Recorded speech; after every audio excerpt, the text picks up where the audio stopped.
So I received two questions about Thanksgiving, so I'll address them in order. The first is about the first Thanksgiving. The story of the first Thanksgiving, 1621, is usually told as a story of a neighborly gathering between the Pilgrims and Native Americans. However, this version is fraught with falsehoods about the times and the relations of these two groups. What do the facts reveal about that initial Thanksgiving?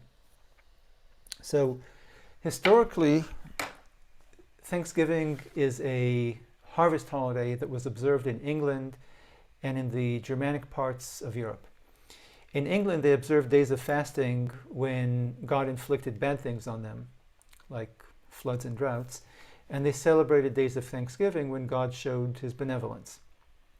Victory on the battlefield, good harvests, etc.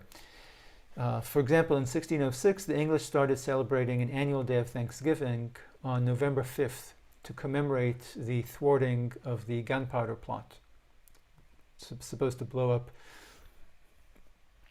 King James I and his parliament. Okay? And that holiday eventually became Guy Fawkes Day, which is still celebrated there today. The traditional tale about Thanksgiving in America indeed retells the story of the Thanksgiving celebration that took place in 1621, a year after the settlers arrived at the colony of Plymouth.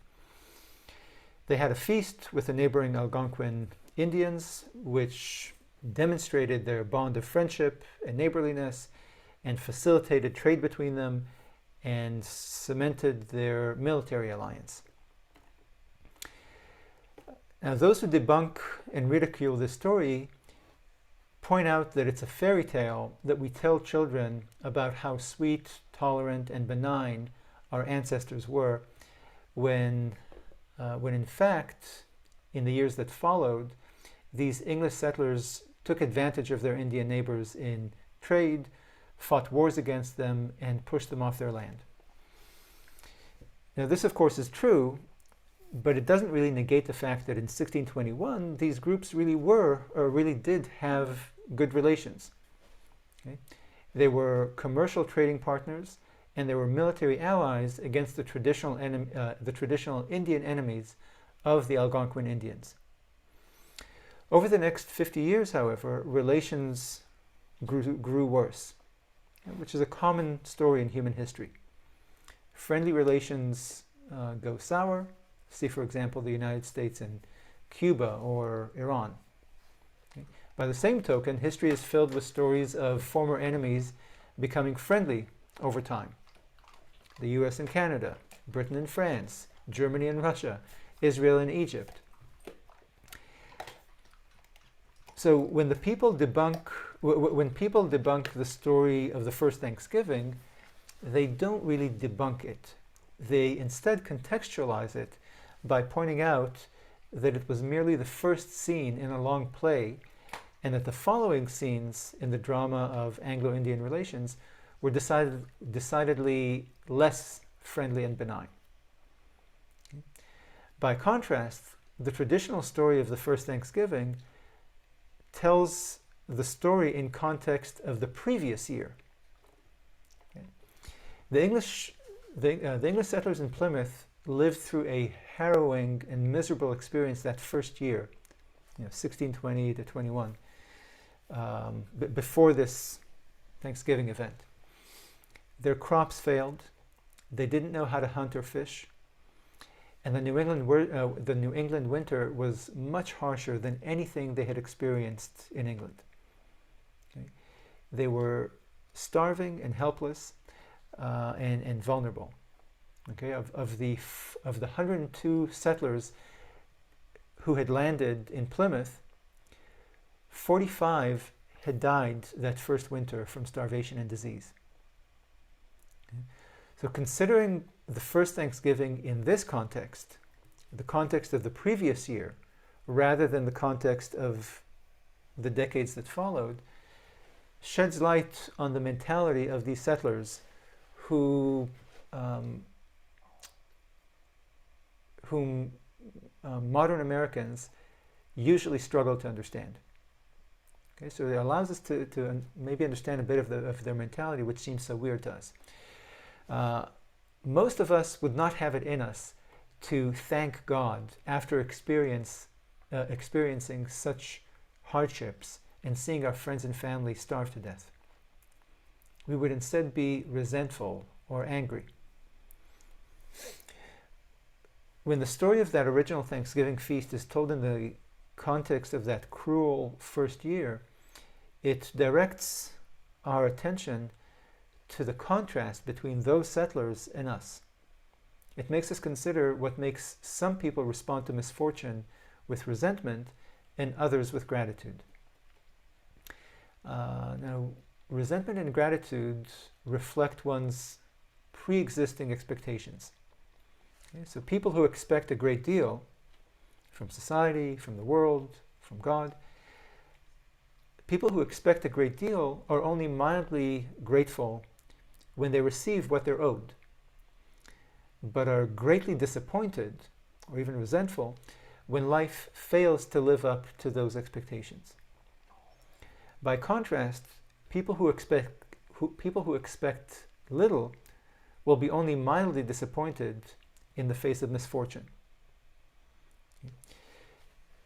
And the settlers' expression of gratitude in 1621 indicates to modern audiences that they believed God did not, or God or the world, did not owe them anything. Okay? They deserved nothing. So everything they did have was a gift. Okay? So they could look at everything and everyone they had lost and still express sincere gratitude for what they had been given.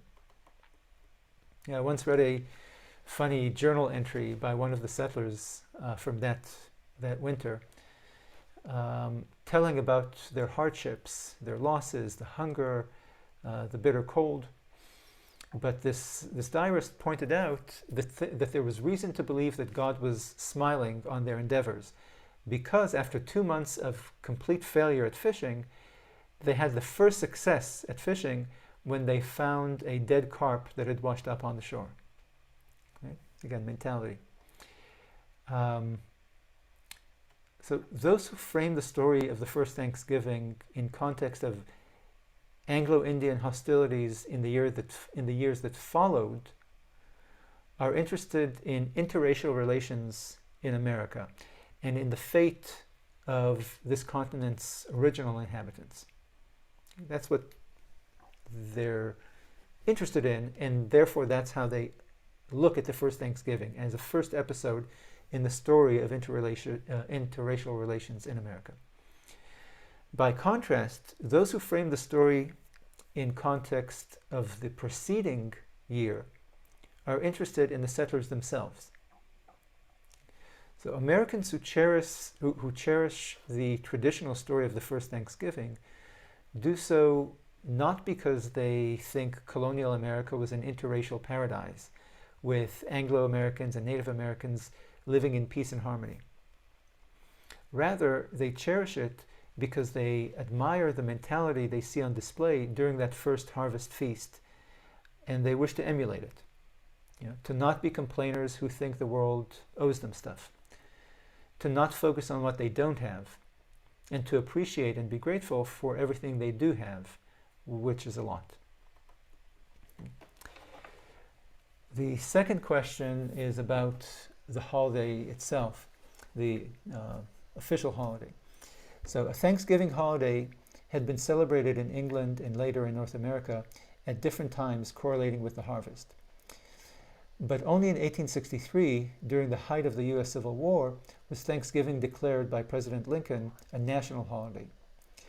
Likewise, in December 1941, soon after the U.S. officially entered World War II, President Roosevelt signed the law marking the fourth Thursday in November as a federal Thanksgiving holiday.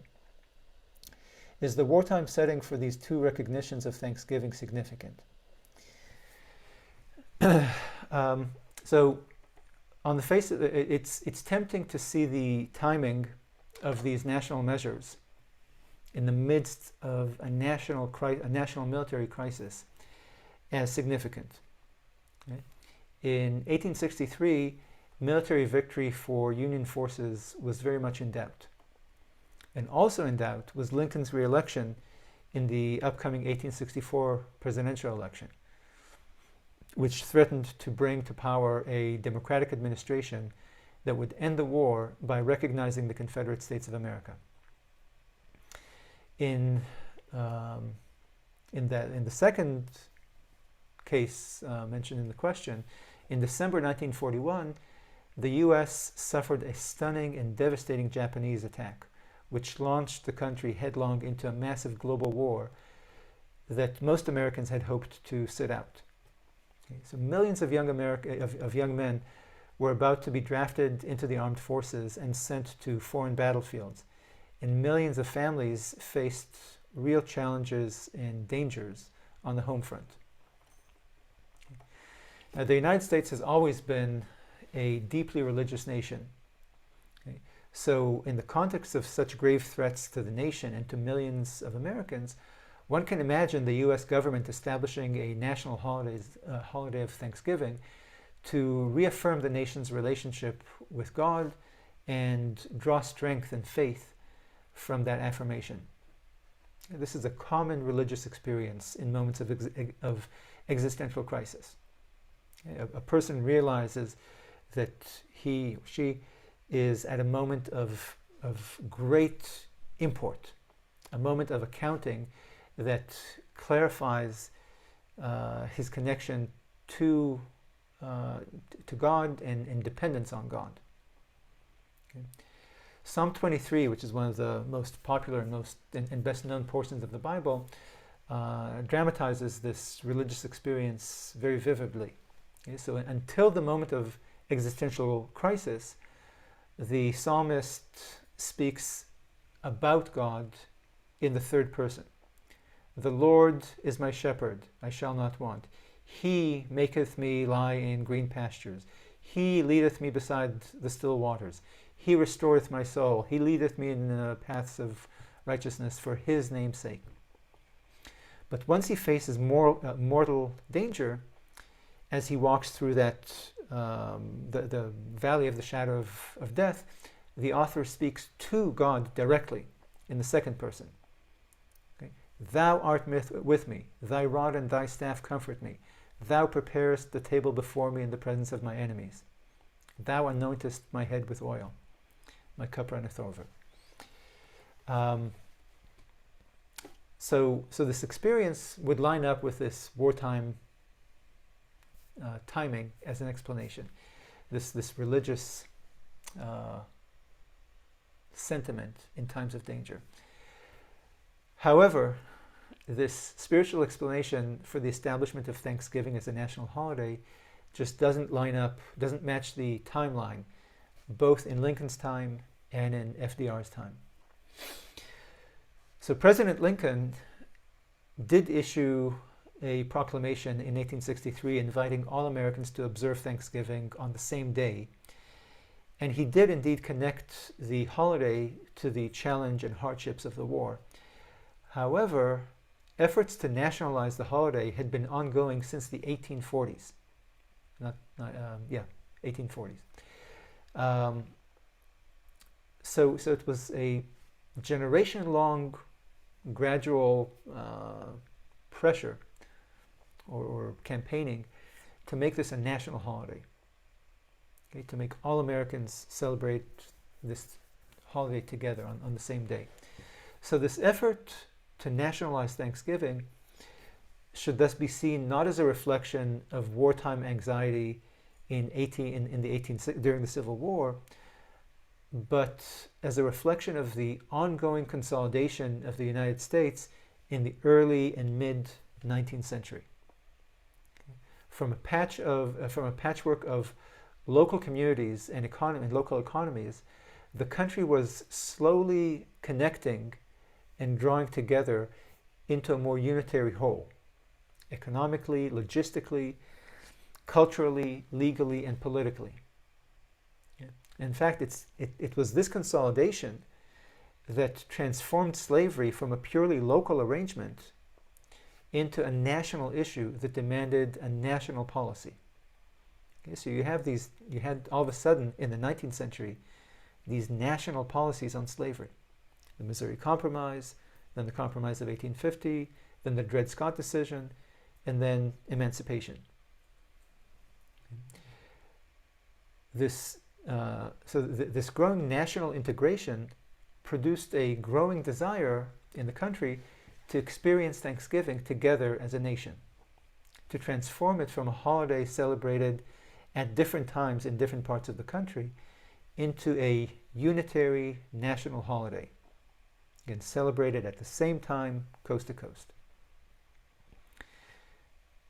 And so Congress, so there's this pressure from well before the Civil War.